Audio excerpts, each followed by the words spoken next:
Ces décrets vont être révoqués au nom de Jésus-Christ. Par la prière, tout décret établi sur ta santé, la santé de tes filles, la santé de tes fils, de tes petits-enfants, ou ton mariage, ce décret va être irrévocable aujourd'hui. Oui. Le roi prit la parole et dit à Daniel, puisse ton Dieu que tu sers. Plus le Seigneur que tu sers, plus intervenir. Je suis venu dire à une femme ce matin, les gens qui ont dit que depuis que tu pries, depuis que tu parles dans les églises, Dieu n'agit pas. Je suis venu te dire ce matin, l'Éternel va agir ce matin. Oh, ton amène foi, ton amène foi. Je dis ton amène petit. Oui. Continue. Avec persévérance te délivrer. Écoutez, le roi dit à Daniel, plus le Dieu que tu sers, depuis tant d'années, qu'il te délivre, qu'il te sort. Il y a des gens qui t'ont oppressé. Mais plutôt vous partez dans ces églises-là. Dieu a fait quoi? Qu'est-ce que le Dieu là même fait? Ce Dieu-là va montrer à vos ennemis ce matin, à vos adversaires ce matin, qu'il est le véritable Dieu. On n'appelle pas seulement le Dieu éternel, on l'appelle le feu dévorant. Je n'entends pas la main de quelqu'un. Quelque chose va se passer dans la prison. Continuons la lecture. Mambro. Continue. On apporta une pierre et on la mit sur l'ouverture de la fosse. Le roi la scella de son anneau et de l'anneau de ses grands, afin que rien ne fût changé à l'égard de Daniel. Le roi se rendit ensuite dans son palais. Il passa la nuit à jeûne. Écoute-moi bien, même les gens qui sont à tes côtés vont gêner à ta place. Au moment où tu penses que ta situation là, tu es seul, Dieu va mettre même ton chef de service, ton patron, il va gêner, elle va gêner, ils vont prier pour toi, doucement plaidant ta faveur. Oui, continue. Il ne fit point venir de concubine auprès de lui, et il ne put se livrer au sommeil. Le roi se leva au point du jour avec l'aurore, et il alla précipitamment à la fosse aux lions. Le roi est parti le matin, le lendemain pour aller voir Daniel, oui. En s'approchant de la fosse, il appela Daniel d'une voix triste. Le roi prit la parole et dit à Daniel, Daniel, serviteur du Dieu vivant. Daniel, serviteur d'Élohim, le Créateur. On ne t'appellera pas ton nom et non par le problème que tu as. Certainement on a changé ton nom. On t'appelle femme douloureuse, femme à problème, homme à problème. On t'appelle par ta maladie. L'Éternel va permettre qu'on t'appelle par ton véritable nom. Tu es la prunelle de ses yeux. Tu es la tête et non la queue. Tu seras devant et non derrière. Car l'Éternel t'accorde une seconde gloire. Tu m'as donné le meilleur de ton amour, tu as pris la parole. Oui, continue. Ton Dieu que tu sers avec persévérance a-t-il pu te délivrer des lions? Et Daniel dit au roi, roi, vis éternellement. Oui. Mon Dieu a envoyé son ange et a fermé la gueule des lions. En réalité, l'ange a pris la forme du lion. Vous vous souvenez qu'il s'appelle le lion de la tribu? Judas veut dire louange. Jonah. Judas veut dire louange. L'ange a pris la forme du lion. À tel point que tous les lions dans la fosse aux lions ont reconnu un lion. Quand il a dit, je suis le lion de la tribu de Judas. Personne ne touche cet homme. Mais chaque appel est bon. Tous les lions se sont prosternés.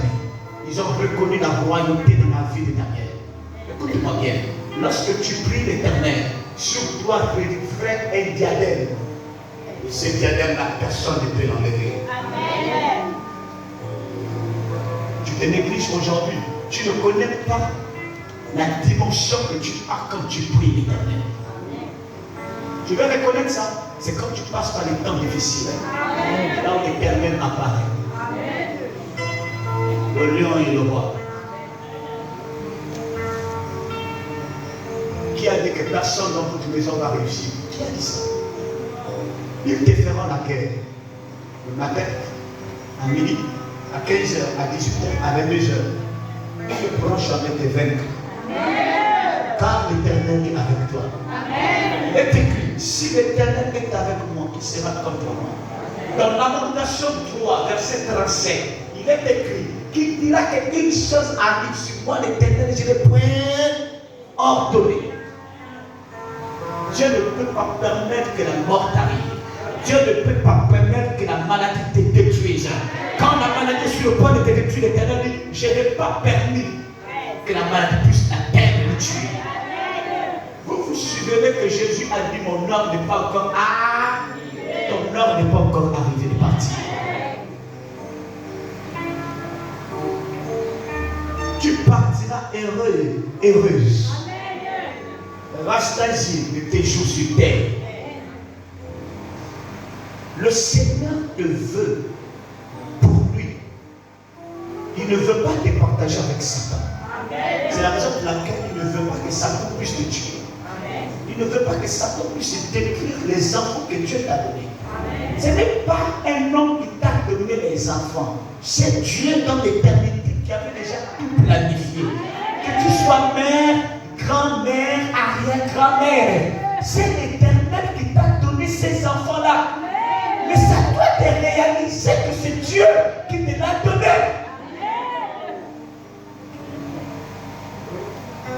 Est-ce que je parle à quelqu'un ce matin? Peut-être que je ne parle pas à un homme ou à une femme ce matin. Est-ce que je parle au cœur de quelqu'un ce matin? Pourquoi te confonds-tu? Oh, Maro Shakara Bababasi. Oh! Péline avait dit bijou. Anne veut dire grâce. À un moment donné, Anne a commencé à se lamenter dans 1 Samuel, chapitre 1. Anne a commencé à pleurer. Elle a dit à Dieu, c'est fini, mon histoire est terminée. Péline s'est moquée. Oh, il a mieux. Péline s'est moquée d'elle. Anne a commencé à se moquer. Quelque chose s'est passé. Au bout d'un certain temps, Anne est à l'automne. L'histoire de Anne a changé. Elle a commencé à rentrer dans l'intimité. Tu vas rentrer dans l'intimité avec le Seigneur. Je te dis qu'après ce culte, tu vas rentrer dans une intimité avec le Seigneur. Il va t'amener dans les profondeurs de l'intimité. Tu vas expérimenter le Dieu des cas impossibles. Mon Dieu est le Dieu des cas impossibles. La Bible dit prier sans cesse.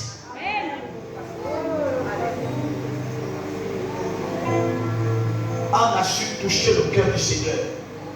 Je suis dans 1 Samuel chapitre 1, du verset 14 à 19.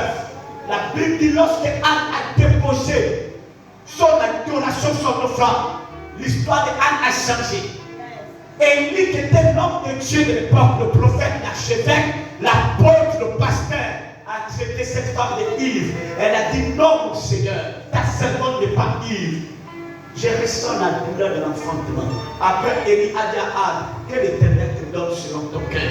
La Bible dit plus tard, l'histoire de Anne a commencé à changer. Elle a commencé à louer l'Éternel. Laisse-moi te dire, cette situation qui t'a tellement persisté dans ta vie, dans ta famille, à partir de ce matin, l'Éternel prend maintenant le relais. L'Éternel prend le relais. L'Éternel prend le relais. Il prend le relais. Il prend le relais sur tes enfants. Il prend le relais sur tes petits-enfants. Il prend le relais sur ta santé. Si tu m'as donné un amen, c'est pour toi la parole. Alléluia. Il y a des situations qui n'ont même pas besoin de forcer, Yacoub. Il ne faut pas forcer. Prépare la fondation. Le fondation.